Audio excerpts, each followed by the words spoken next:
Oscar, how you doing? Very good, Mark. How are you doing?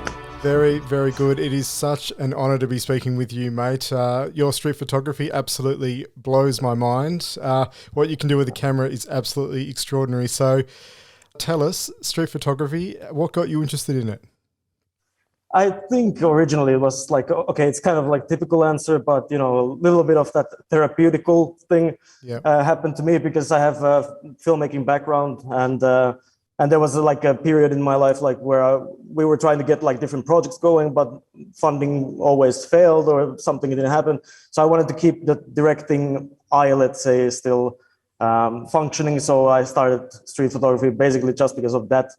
But that sort of came by accident because I was just like on a holiday with my girlfriend, and we were in Malta, in Valletta, and beautiful city. And Yeah. I had just bought the camera that I still have. Well, then I fell in love with like shooting streets there, and she was getting annoyed and everything. And then I decided that, okay, like this is something that really excites me.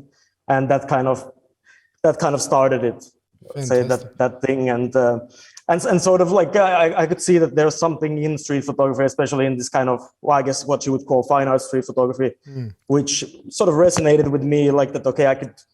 There was something about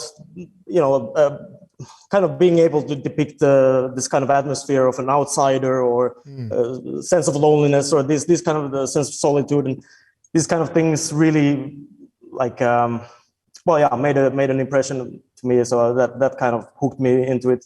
Absolutely. Well, that definitely comes through in your work, I find. And when you got back from Valletta back to Helsinki, where you live in Finland, so you went out on the streets and took photos. What's the street scene like in Finland? Are people receptive to having their photos taken on the street, or? Well, it's a bit so. I'm actually like kind of like I have this weird thing that I'm kind of going back and forth between Latvia and Finland. So like because my girlfriend is Latvian, so I'm like half of the time in Riga. Oh, great. So actually Riga was the place where I first went back to the street, and that's kind of where I sort of like developed whatever style that I have, because. But like it's pretty much the same in Helsinki and Latvia. I think in Latvia they're a bit more chilled about the whole shooting process. They don't really care unless you go to certain neighborhoods where they really don't want you to take anyone's photos. Yeah. But in Helsinki, it's I have had some rough exchanges too. But Okay. generally speaking, I think people are sort of okay. But I think the Riga, in that sense, is kind of interesting. Especially in the beginning of doing street photography, I was always feeling a little bit, inadequate because of, like, okay, I can't be in, I don't know, New York or London or Tokyo or something, with massive scale and like beautiful like geometric lines and whatever. And that was the thing that interests me, especially in the beginning more. But like now, I think that actually that was kind of a blessing almost, because you have to look at different way street photography. You can't like rely on, okay, I will get scale today and whatever, because you have to kind of walk into a scene and then be stopped by something that you can't almost put in words. What is it that draws you in, let's say. Absolutely. No, I wholeheartedly agree with you, because obviously New York and Tokyo and London and all these other big cities, but your work is so unique. I can tell it's an image of yours as soon as I see it online. And I just think, oh, thanks, man. Just you capture the streets so well. I just want to, now you took this photo in Riga or Finland? Yeah, that's Riga. Yeah. That's very typically, actually, like in some sense, like if you were a local, you would probably recognize it immediately, because it has these textures of the building is very visible. It's a bit rough area. Actually, this is kind of one of those areas where you shouldn't be taking, in some sense, photographs if you don't want to get into conflict. But because I don't speak the language, it's kind of fine for me. So whatever they tell me, I don't really care, because I don't know. But like, yeah, that's like very this kind of specific of that Moscow district. And I remember that it was like the first day of the spring, or one of those first days where the lights started to be beautiful again. And that was really one of those captures. I often get these kind of frustrations where I go like that. I feel that I'm not doing something interesting, or I'm not pushing myself enough, or I'm sure that we all feel these kind of things. And I went on my way to really try to find something kind of special in composition wise. And the whole day I was out on the streets trying to get it, and I didn't pull it off. Like there's nothing working. And on my way home, I decided to make a shortcut through that, and I had setting certain way for the hard light. And I just saw this woman passing by, and like one shot, and that was it. Like there was like nothing, like there was like no second take. Then I noticed that, okay, well, this is kind of what I was looking for, but like accidentally I got it. And then I stayed there, tried some other versions, but they were not really very good. So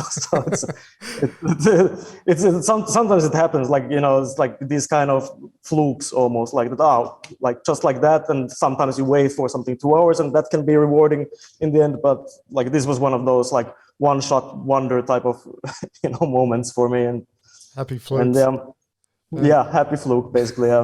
Fantastic. Almost an accident, because it's like, and if you see like the very left edge of the frame, there's like this kind of white burned out light. There's this car that was like, I luckily just managed to get the car top out of the frame, but you can still see it burned. But I kind of thought it gives this kind of nice abstract glow to the image a little bit from there. So kind of, I kind of like these small details that kind of then build the bigger image, let's say.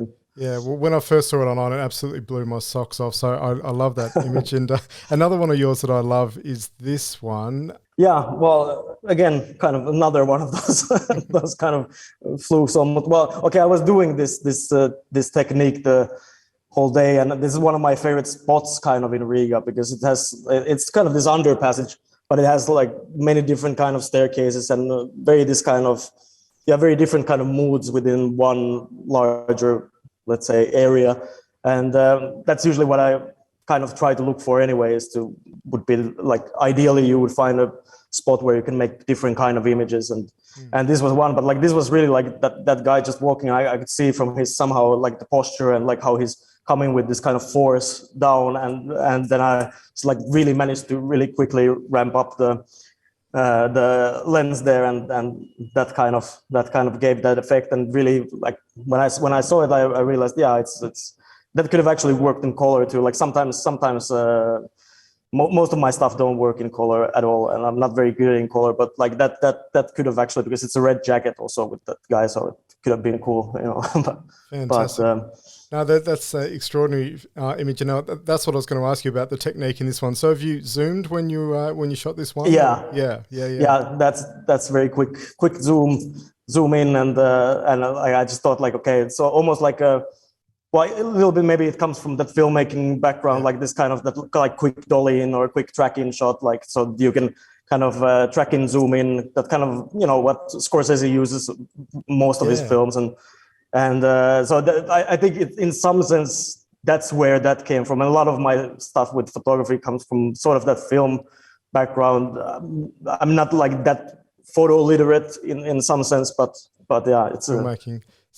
Until lately maybe. Yeah. Sort of like a Wes Anderson sort of shot, sort of quick panning, quick zooming, that kind of thing. Yeah, that's kind of like, he has kind of taken it also from like Scorsese, and like, well, a lot of those guys, like when they want to do those dynamic transitions or like get really like emphasize a character's emotion or stuff like that, they really like tracking quickly to show something, and then it's a quick cut. And that's kind of like I'd kind of like often try to bring that somehow to photography also, that there would be this flow of emotions in some sense. And in one way, both of these images have like something that I kind of consider the two main components that I think about photography, or street photography especially, is that there's a dramatic tension of some kind, and there's atmosphere. And those two are pretty much the things that I'm always looking for, is dramatic tension and atmosphere. And whether it's with a lot of light or without, or you have to do it with technique, those things always still kind of come back. And even with the documentary project, these things are there, I think, all the time. Kind of the thing that you're kind of interested in the part that's like either before or after. So there's this tension of something is about to happen or something has just happened. Yeah. And that's the kind of stuff that really sort of interests me. It's like let's say even in one of the portraits, it's kind of like that just when the smile is about to come, that's kind of the more interesting part than before or while it's happening, So you started out in filmmaking, and what would you say that street photography has taught you over the years? Well, I think, well, the fact that you can actually, like, even that's in some sense, that's still kind of a miracle to me that like that you can go out to the street without any crew, without anything. Yeah. And you can still express yourself, and you can still find images that you like, and you can get creative with it and tell different kind of. I think in that sense that's kind of like, let's say if there's two classifications of street photography, one which would be, let's say, the classical style where you're really shooting a scene that something's happening, let's say even an exciting scene that someone has stolen a loaf of bread or something like that and running away. That's an interesting scene. That's a great scene. I would shoot it, but I wouldn't feel that's maybe like my scene. Yes. I would be more interested in something else, something that's a bit more suggestive, a bit more abstract, something that draws you in. And that's the kind of, so I guess that's where the classification becomes sort of like fine art. You depict the internal world using external world to depict internal world, not the other way around, you know. Yes. But I think so that's kind of one thing also that I've realized that like I am very drawn, even with my filmmaking stuff. I was always drawn to maybe a bit more of the abstraction and a bit more of that kind of mysterious atmospheres and so on. But I think street photography that way has really taught like you can do so much alone. You know, you don't need a lot of money and a lot of crew and a lot of, you know, development, and that's why it has kind of, it has almost that's been one of the reasons why it has almost developed from being a sort of like passionate hobby to a profession right now, because it's well, yeah, it's just too exciting. And as we can see from behind you, you've just you're in the middle of an exhibition at the moment. Is that with your portrait work, or tell us a little bit about that? Yeah, this is kind of that documentary project that I did. Like, so it was about those street-based social workers who are going in Helsinki, trying to help people who have dropped out of the social system, and so basically homeless people, addicts, people with memory illnesses, and things like that. And I followed them for six months, like one a month in a row, and a small break and another month. And basically, most of these people are their clients and a part of their work. And the idea with this was to create kind of to make exposure for the project and exposure for the street-based social workers, because they're very well known in the street, but like not so much in the common people like sphere. So this kind of exhibition helps to create that exposure, and actually we have managed to pull it off already in many ways, because a lot of people who come in, they have never heard about these guys, and so now they know like who to call. Like if they see someone who needs help, they can actually now go and then call the right people to get them help. Oh, that's so rewarding. Well, congratulations. It's an amazing project. And what's the reaction been like from people on the street and government and organizations as well? Have they sort of come and seen the exhibition and wanting to help out?